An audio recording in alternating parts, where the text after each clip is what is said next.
Hopp, hopp. Fint.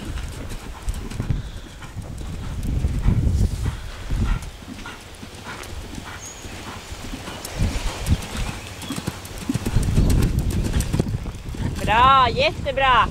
Jag sätter ner och rättar galoppen. Byt galopp. Ja, han kan byta. Han kan byta galopp. Du behöver inte gå till trav. Det är bara byt galopp. Håll igång, kom igen.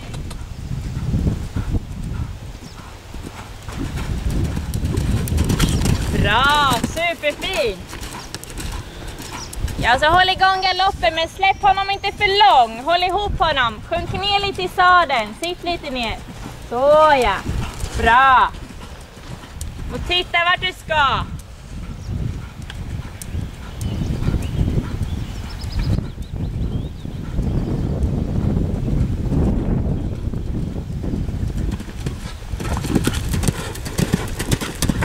Ja, det gör inget. Jättebra.